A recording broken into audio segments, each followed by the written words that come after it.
وَلَقَدْ يَسَّرْنَا الْقُرْآنَ لِلذِّكْرِ فَهَلْ مِن مُّدَّكِرٍ۔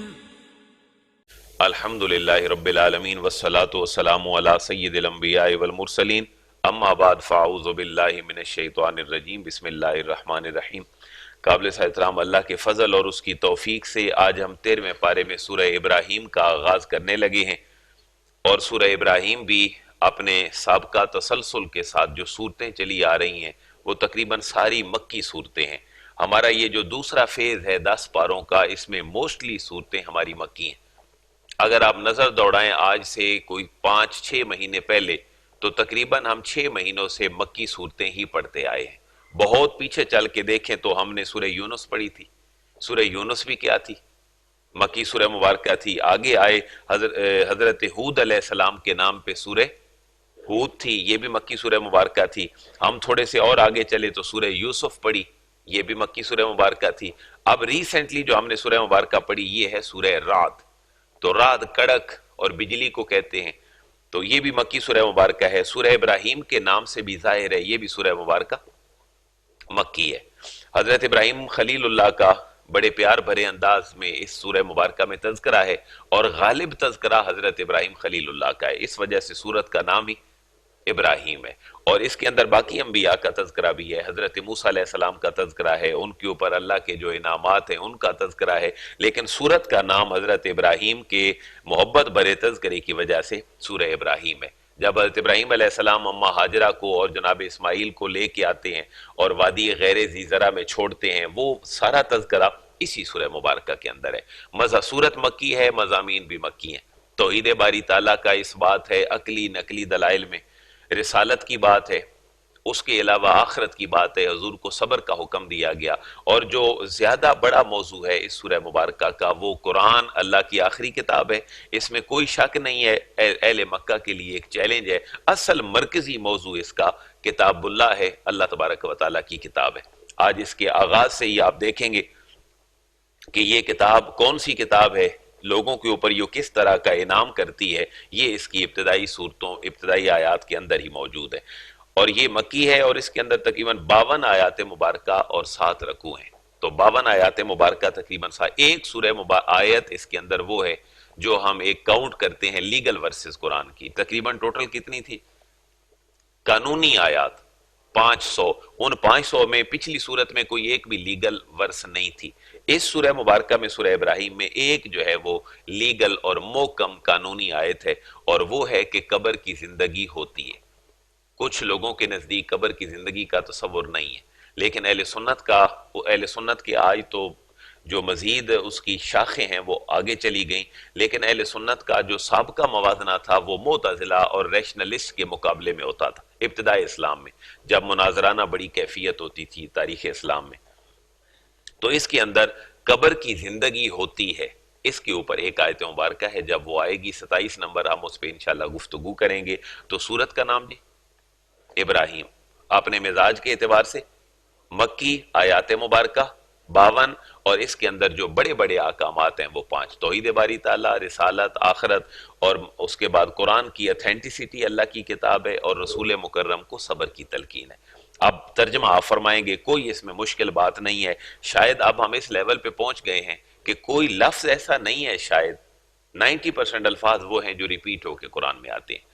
آپ ڈکشنری کو اگر دیکھیں، جو جدید ڈکشنریز ہیں ہماری، خصوصاً آپ آکسفورڈ کی اگر ڈکشنریاں دیکھیں تو کسی بھی زبان کے کی ورڈ تقریباً کتنے ہوتے ہیں جس سے وہ زبان بنتی ہے اور پھر وہ عروج پاتی ہے، اس کے الفاظ 500 سے زیادہ راؤنڈ اباؤٹ نہیں ہوتے، اس کے جو کی ورڈز ہوتے ہیں، اور جن کی طرف ہم بچپن میں دیکھتے تھے ہاتھ کا اشارہ بنا ہوتا تھا، تو تقریباً قرآن کے بھی جو کی ورڈز ہیں وہ 500 سے زیادہ نہیں۔ تھوڑی سی جو ہے وہ کین آبزرویشن ہمیں بہت آگے تک لے جا سکتی ہے۔ کوئی لفظ شاید ایسا نہیں ہے جو ہم نے پڑھا ہوا نہ ہو۔ آج تھوڑا سا تجزیہ بھی کیجئے گا۔ بسم اللہ الرحمن الرحیم، الف لام را، ہم یہ پڑھ چکے، یہ حروف مقطعات ہیں، مقطعات ٹوٹے ہوئے حروف، یہ لکھے اکٹھے جاتے ہیں، پڑھے الگ الگ جاتے ہیں، یہ اللہ اور اس کا رسول ان کا معنی بہترین جانتے ہیں۔ یہ آج کے دور میں سمجھنے کے لیے جیسے پاس ورڈ ہے، اللہ نے خزانہ بھیجا سورت کا اور اس کا پاس ورڈ جو ہے وہ اللہ جانتا ہے یا اس کا رسول مکرم جانتے ہیں۔ ایک بہت ہی لاجیکلی بات جو امام بیضاوی لکھتے ہیں وہ یہ ہے کہ یہ لائے کیوں گئے صورتوں کے شروع میں؟ اہل مکہ قرآن کو منزل من اللہ نہیں مانتے تھے، وہ کہتے تھے یہ کسی شاعر اور مجنوں کا کلام ہے۔ تو اللہ فرما رہے ٹھیک ہے یہ کلام ہے، تو الفابیٹ سے کلام بنتا ہے، الف با تا، تم بھی بنا کے دکھا دو۔ یہ چیلنج ہے گویا کہ کبھی ایک حرف، کبھی دو حرف، کبھی تین حرف، کبھی چار، کبھی پانچ، کبھی چھ۔ ایک حرف کی مثال جیسے نون، دو حرفوں کی مثال یاسین تا ہا، تین حرفوں کی مثال الف لام میم، چار حرفوں کی، پانچ کی، چھ کاف ہا یا عین صاد۔ تو اللہ ان کو چیلنج کر رہا ہے کہ میں نے بھی اپنا کلام الفابیٹ سے بنایا ہے، تم اتنی تاثیر والا کلام تم بھی بنا کے دکھا دو، یا میرا کلام مانو یا پھر اس جیسا کلام تم بنا کے دکھا دو۔ تو حروف مقطعات ہیں۔ کتاب انزلناہ الیک لتخرج الناس من الظلمات الی النور باذن ربہم الی صراط العزیز الحمید۔ تصوف کے بہترین نکتے یہ آیت اپنے اندر لیے بیٹھی ہے۔ کتاب، یہ قرآن مجید ایسی کتاب ہے، انزلناہ، ہم نے اس کو نازل کیا ہے، ہم نے اس کو نازل کیا ہے، الیک محبوب آپ کی طرف۔ تو دو باتیں واضح ہو گئیں، کتاب کا نزول اللہ کی جانب سے ہے، رسول اللہ نے اس کو نہیں بنایا، اور پھر رسول مکرم کے اوپر انوار و تجلیات کی بارشیں ہیں جو الیکا سے نازل ہو رہی ہیں، پھر رسول کی رسالت کی بات بھی ہو گئی۔ کتاب انزلناہ الیک، محبوب یہ نازل کیوں کی؟ لتخرج الناس من الظلمات الی النور، لتخرج تاکہ آپ نکالیں الناس لوگوں کو، من الظلمات اندھیروں سے، من الظلمات اندھیروں سے، الی النور روشنی کی طرف۔ یہاں بڑی ٹیکنیکل بات ہے کہ محبوب آپ نکالیں ان کو تاریکیوں سے لیکن لے کے جائیں روشنی کی طرف۔ تو جمع کا صیغہ ہے ظلمات اور نور واحد کا صیغہ ہے۔ پتہ چلا کہ ظلمات کفر کے اور تاریکیاں بہت ساری ہیں، انسان جھوٹ بھی بولے تاریکی ہے، انسان اگر کفر میں رہ کر اللہ رسول کو نہ مانے یہ بھی تاریکی ہے، لیکن نور پوری کائنات میں ایک ہی ہے، حق پوری کائنات میں ایک ہی ہے۔ ایسا نہیں ہو سکتا کہ حق ایک ہی جگہ پر بیٹھ کر تین حق بن جائیں۔ اگر کوئی تین جگہوں پہ تین حق بناتا ہے تو سمجھے اس کا چہرہ نفاق والا چہرہ ہے۔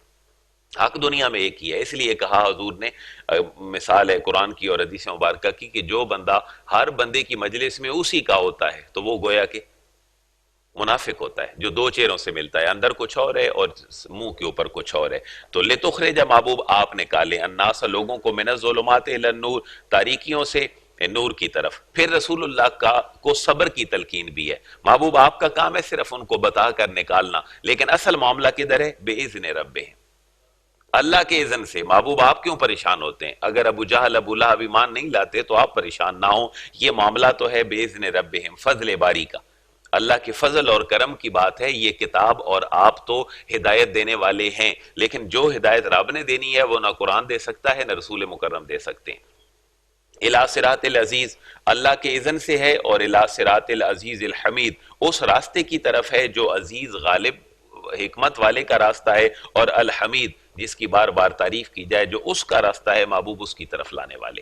تو یہاں سر کچھ مفسرین نے بڑا پیارا حاشیہ چڑھایا ہے کہ یہ جو ظلمات اور نور کی طرف کا سفر ہے یہ بنیادی طور پر شعور کا سفر ہے۔ اسلام انسانیت کو شعور فراہم کرتا ہے، اور اسی لیے پہلی وحی اسلام کی کس بارے میں ہے؟ تلوار لو اور لڑنے لگ پڑو۔ پہلی وحی نہ نماز کے بارے میں ہے، نہ روزہ، نہ حج، نہ زکوٰۃ، نہ نکاح، نہ طلاق، نہ معیشت، نہ معاشرت، نہ سیاست۔ پہلی وحی ہی اس چیز کے بارے میں ہے جو انسانیت کے اندر شعور پیدا کرتا ہے، اور وہ ہے علم۔ اقرأ بسم ربک الذی خلق، محبوب آپ یہ نصاب پڑھ لیں جس کا بنانے والا اللہ ہے، اور جو میں نے اپنی طرف سے اس کے کنٹینٹس تمہاری طرف بھیجے ہیں۔ تو یہ شعور کا سفر ہے۔ کتاب ہدایت انسانیت کو کیا دیتی ہے؟ شعور فراہم کرتی ہے۔ اللہ ہے کون جی؟ العزیز الحمید، جس نے نازل کی اللہ الذی لہ ما فی السماوات و ما فی الارض وویل للکافرین من عذاب شدید۔ اللہ الذی، اللہ وہ ہے الذی جو یا جس کی لہو اسی کے لیے ہے، ما فی السماوات جو کچھ آسمانوں میں ہے، وما فی الارض جو کچھ زمین میں ہے سب اسی کا ہے، وویل للکافرین، واو کا معنی اور ویلن ہلاکت ہے، للکافرین کافروں کے لیے من عذاب شدید، من کا معنی سے عذاب شدید، شدید عذاب کے باعث ان کے لیے ہلاکت ہے۔ ویلن کا معنی کیا ہے؟ مفسرین لکھتے ہیں ویلن کا لغوی معنی ہلاکت بھی ہے، اور بعض مفسرین نے لکھا ہے کہ ویل کے نام سے جہنم میں ایک گڑھا ہے جس کی خاص کیفیت ہے جو کافرین کو کہا گیا کہ ویلن تمہارے لیے وہ گڑھا ہے جو اللہ نے تیار کر رکھا ہے۔ تو ویل بمعنی ہلاکت بھی ہے، ویل بمعنی دوزخ کا ایک گڑھا بھی ہے۔ سوال پیدا ہوا وہ ہیں کون جی جن کے لیے ہلاکت کا گڑھا ہے؟ اگلی آیت کان کھول دینے والی ہے۔ الذین یستحبون الحیات الدنیا علی الآخرہ، وہ لوگ ہیں جن کے لیے ہلاکت ہے۔ الذین، وہ لوگ، یستحبون، جو پسند کرتے ہیں، لائک کرتے ہیں، محبت کرتے ہیں، الحیات الدنیا، دنیا کی زندگی کو، علی الآخرہ، آخرت پر ترجیح دیتے ہیں، دنیا کی زندگی کو آخرت۔ پیسہ آنا چاہیے، بے شک سود سے ہو، آخرت کی پرواہ نہیں۔ اپنی سیکسول فیلنگز کی تکمیل ہونی چاہیے، بے شک کسی اللیگل سورس کے ساتھ ہی کیوں نہ ہو، بس یہ دنیاوی زندگی کی پریفرنس ہے۔ تو اللہ فرما رہے ان کے لیے پھر ہلاکت ہے۔ اور ہلاکت کس کے لیے؟ خود تو ایمان لاتے نہیں لیکن وَيَصُدُّونَ عَن سَبِيلِ اللَّهِ، واو کا معنی اور، یسدون روکتے ہیں، دیوار بن جاتے ہیں اللہ، عن سبیل اللہ، اللہ کے راہ، خود تو آتے ہی نہیں لیکن دوسروں کو بھی پھر اس راستے کی طرف نہیں آنے دیتے، ان کے لیے ہلاکت ہے۔ تو یہاں انڈیکیشن یہ بھی ہے، ایک برائی وہ ہے جس میں انسان خود ملوث ہوتا ہے، ایک وہ ہے جس میں وہ لوگوں کو بھی ملوث کرتا ہے۔ جس میں خود ملوث ہے وہ برائی ہے، اور جس میں لوگوں کو بھی ملوث کر رہا ہے یہ بے حیائی ہے، اور بے حیائی کا درجہ تھوڑا سا برائی سے زیادہ ہے، اور اللہ نے اس کے لیے ایک دوائی دے دی ہے، ان الصلاۃ تنہی عن الفحشاء والمنکر، نماز بے حیائی سے بھی روکتی ہے اور برائی سے بھی روکتی ہے۔ تو نماز ایک ایسا طریقہ ہے جو بے حیائی برائی دونوں سے روک رہا ہے۔ وَيَبْغُونَهَا عِوَجًا، اور وہ کون لوگ ہیں جن کے لیے ہلاکت ہے؟ ان کی تیسری نشانی ہے وَيَبْغُونَهَا، اور وہ چاہتے ہیں عِوَجًا، ٹیڑھا پن، اس اسلام کے سیدھے راستے میں وہ ٹیڑھا پن لے کے آ جاتے ہیں اور لوگوں کو مشکل میں ڈال دیتے ہیں۔ ان لوگوں کے لیے ہلاکت ہے۔ اولئک فی ضلال بعید، اولئک یہی لوگ، فی کا معنی میں، ضلال بعید، بڑی دور کی گمراہی میں ہیں، یعنی منزل قریب نہیں ہے، فی ضلال بعید، ابھی منزل بڑی دور تھی، یہ تو بہت دور ہی بھٹک گئے، ابھی کچھ 100 کلومیٹر کی منزل باقی تھی لیکن یہ تو ابتدائی طور پر ہی بھٹک گئے، قریب جا کے بھٹکتے تو شاید کچھ نظر آ جاتا، لیکن یہ تو بہت دور کی بھٹک میں ہے۔ وما ارسلنا من رسول الا بلسان قومه ليبين لهم فيضل الله من يشاء ويهدي من يشاء وهو العزيز الحكيم۔ یہ ہے حضور کی رسالت، مکی صورتوں کا بڑا موضوع حضور کی رسالت ہے۔ وما ارسلنا، واو کا معنی اور، ما کا معنی نہیں، ارسلنا ہم نے بھیجا، وما ارسلنا اور ہم نے نہیں بھیجا، من رسول کسی بھی رسول کو، یہ جو ہے یہ نکرہ ہے، یہ معرفہ نہیں ہے، من رسول کسی بھی رسول کو ہم نے نہیں بھیجا، الا بلسان قوم ہی، الا مگر بلسان قوم ہی، اس کی قوم کی زبان دے کر، اس کی قوم کی زبان دے کر ہم نے ہر رسول کو بھیجا ہے، لیبین لہم، تاکہ وہ ان کے سامنے کھول کر چیزیں بیان کر دے۔ یہ بنیادی طور پر اہل مکہ کے ایک اعتراض کا جواب ہے۔ ان کا اعتراض کیا تھا کہ رسول اگر آنا ہی تھا تو کوئی خلائی مخلوق آ جاتی، ہمارے سامنے کچھ ایسا ان ایکسپیکٹڈ سین ہوتا کہ جس کو ہم دیکھ کے واقعی حیران رہ جاتے کہ یہ واقعی اللہ کے نبی ہیں۔ دو باتیں ناقابل قبول تھیں اہل مکہ کے لیے، نبوت ہزاروں سال سے چلتی آ رہی تھی بنی اسرائیل میں، اور یہ فوراً کہاں آ گئی؟ بنی اسماعیل میں۔ اس بات کو وہ قبول کرنے کے لیے تیار نہیں تھے۔ دوسری بات یہ تھی کہ نبی بننا ہی تھا تو ان کا موقف تھا طائف کا سردار نبی بن جاتا، مکے کا کو سردار نبی بن جاتا، ایک عبداللہ رضی اللہ تعالیٰ عنہ کے گھر میں ایک یتیم بچے نے ضرور نبی بننا تھا۔ تو اللہ نے بڑے واضح الفاظ میں ان کو بتا دیا، ہم کسی بھی رسول کو نہیں بھیجتے الا بلسان قوم ہی، مگر اس قوم کی زبان۔ فرشتہ ہوتا تو تم تو فرشتے نہیں تھے جن تک پیغام پہنچانا تھا، تم بشر تھے تو ہم نے اپنے حبیب کو بشریت کے لبادے میں تم تک پہنچایا ہے۔ اگر تم کوئی کسی اور مخلوق سے تمہارا تعلق ہوتا تو پھر نبی بھی کسی اور مخلوق میں تمہارے پاس آتا، تو تمہارے اندر سے ہی ہم نے نبوت کا انتخاب کیا ہے، اس لیے رسول مکرم کی بات پہ کان دھرو۔ فَيُضِلُّ اللَّهُ مَن يَشَاءُ وَيَهْدِي مَن يَشَاءُ، یہ حضور کو تسلی ہے، محبوب پریشان نہ ہو، یہ تو اللہ کا کام ہے کس کو ہدایت دینا ہے اور کس کو ہدایت نہیں دینا۔ فَيُضِلُّ اللَّهُ، فا کا معنی پاس، يُضِلُّ گمراہ کرتا ہے، اللہ اللہ من یشاء جس کو چاہتا ہے، وَيَهْدِي اور ہدایت بخشتا ہے، من یشاء جس کو چاہتا ہے، وَهُوَ الْعَزِيزُ الْحَكِيمُ، واو کا معنی اور، ہووا وہ العزیز، وہ غالب ہے، الحکیم اور حکمت والا ہے۔ اب رسول مکرم کو پھر تسلی ہے، انبیاء کے رول ماڈل کو حضور کے سامنے رکھا جا رہا ہے۔ پہلا رول ماڈل رسول اللہ کے سامنے، محبوب آپ کے بھائی بھی تو دیکھیں نا، موسیٰ کلیم اللہ، آپ کے ذرا جد امجد ابراہیم خلیل اللہ کو بھی دیکھیں، ان کی قوم نے بھی ایسے کیا تھا۔ وَلَقَدْ أَرْسَلْنَا مُوسَىٰ بِآيَاتِنَا أَنْ أَخْرِجْ قَوْمَكَ مِنَ الظُّلُمَاتِ إِلَى النُّورِ وَذَكِّرْهُمْ بِأَيَّامِ اللَّهِ إِنَّ فِي ذَلِكَ لَآيَاتٍ لِكُلِّ صَبَّارٍ شکور۔ وَلَقَدْ أَرْسَلْنَا واو کا معنی اور، لقد تحقیق بے شک، ارسلنا ہم نے بھیجا، موسیٰ جناب موسیٰ علیہ السلام کو بآیاتنا اپنی نشانیاں دے کر، ان اخرج، ان کا معنی کہ اخرج آپ نکالو، موسیٰ قوم کا اپنی قوم کو، من الظلمات اندھیروں سے، الی النور، پتہ چلا تمام انبیاء کا ایک ہی دین تھا جو دین اسلام تھا، شریعتیں بدلتی رہیں، ان کا لائف سٹائل کہیں کہیں بدلتا رہا، کہیں ایک نماز کہیں دو نمازیں، جیسے ہماری نمازیں 5 ہیں، اسی طرح دین صاحب کا اسلام رہا، لیکن ان کی شریعت اور قانونی احکامات بدلتے رہے، کچھ احکامات لین دین کے، زکوٰۃ کے، صدقہ کے، وہ بدلتے رہے۔ آپ نے پڑھا ہوگا حضرت آدم علیہ السلام کے بیٹوں کی قربانی کا طریقہ کار کیا ہوتا تھا کہ دعا قبول ہوئی یا نہیں، اپنی چیزیں رکھتے تھے، اگر آسمان سے کوئی چیز آ جاتی اٹھا کے لے جاتی تو قبولیت ہے۔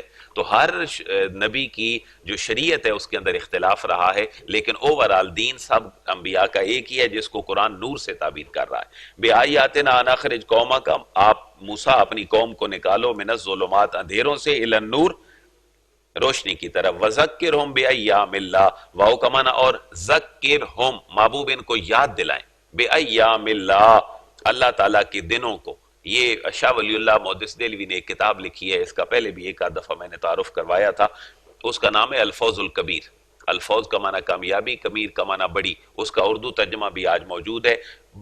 یہ ذہن میں بٹھا لیں، بر صغیر پاک و ہند میں قرآن کو ایک سانچے میں ڈال کر سمجھانے کی جو کوشش شاہ ولی اللہ نے الفوز الکبیر میں کی ہے، عربوں میں کوئی کوشش بڑی اور ہوئی ہوگی، لیکن اس خطہ ارضی کے لوگوں کے لیے بڑی کمال چیز، اور زیادہ بھی نہیں، 100 کے صفحات کے قریب ہیں، پرشین میں، عربک میں، اردو میں، انگلش میں، ہر زبان میں اس کا ترجمہ ہو چکا ہے۔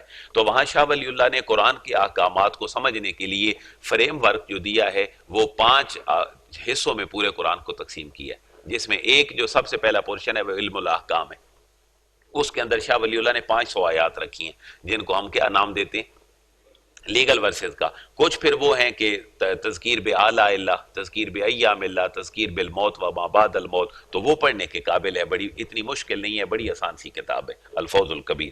تو وہاں شاہ ولی اللہ نے ایک پورا ٹاپک رکھا ہے ایام اللہ، تذکیر بایام اللہ، یوم کی جمع ایام، ایام اللہ سے کیا مراد ہے، اللہ نے سابقہ قوموں کے ساتھ کیا کیا، اور ان قوموں نے اللہ اور اس کے رسول کی تابعداری میں کیا کیا کیا۔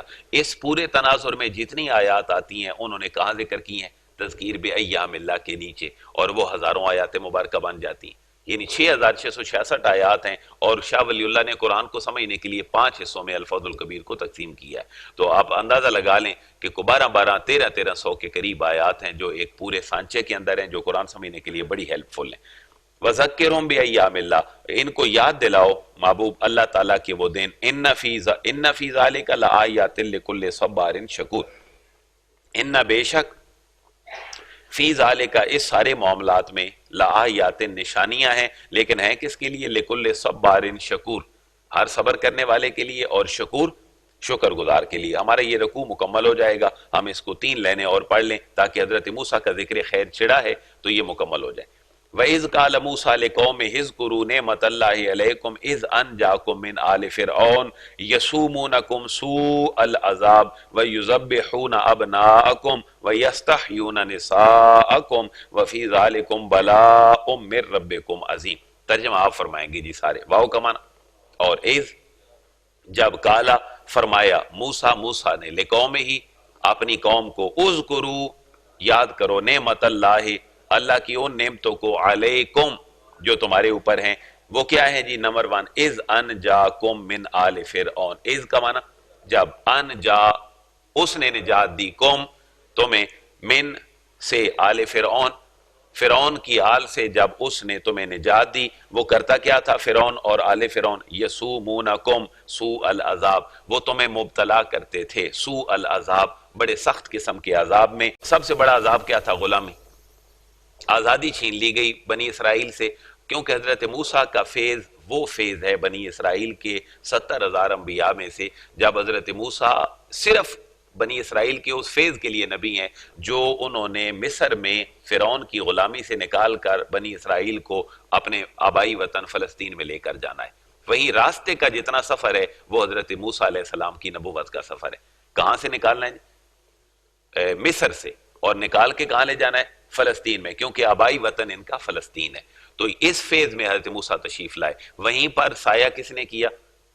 بادلوں نے۔ یہ راستے کا سفر ہے، بادلوں نے سایہ کیا، پکا پکایا کہاں سے آیا؟ راستے میں پانی کی کمی آ گئی تو حضرت موسیٰ نے عصا مارا، چشمے نکل آئے۔ یہ جو سفر ہے مصر سے فلسطین کا، اس سفر کے لیے حضرت موسیٰ علیہ السلام بنی اسرائیل کے نبی ہیں۔ وہیں پر تو نکال کے لا رہے تھے بنی اسرائیل کو کہ آپ نے اپنا عصا مارا سمندر میں تو اس نے راستہ دے دیا، فرعون جب آنے لگا تو وہ اس کے پیچھے غرق ہو گیا۔ یہ ٹیکنیکل بات ہے کہ حضرت موسیٰ کس فیض کے لیے بنی اسرائیل والوں کے لیے نبی ہیں۔ بنی اسرائیل کے پاس ٹوٹل نبیوں کی تاریخ ہمیں کو 70,000 کے قریب پہنچتی ہے جو صرف بنی اسرائیل کے پاس آئے ہیں۔ اسرائیل جناب یعقوب علیہ السلام کا لقب ہے، اور بنی اسرائیل جناب یعقوب کی اولاد کے نبی اور ان کی امتیں سب کیا کہلاتی ہیں؟ بنی اسرائیل۔ حضرت عیسیٰ بنی اسرائیل کے نبی ہیں، حضرت موسیٰ بنی اسرائیل کے نبی ہیں۔ جتنے انبیاء 70,000، حضرت زکریا، حضرت ہود، یہ جتنے بھی انبیاء آ رہے ہیں یہ سب اسی کے اندر ہیں۔ تو وَيُذَبِّحُونَ أَبْنَاءَكُمْ، اور وہ کرتے کیا تھے؟ یذبحون، ذبح کرتے تھے، ابناءکم، تمہارے بیٹوں کو۔ وہ جو خواب والی بات ہے کہ جو بچہ پیدا ہوگا فرعون نے کہا اس کو مار دو۔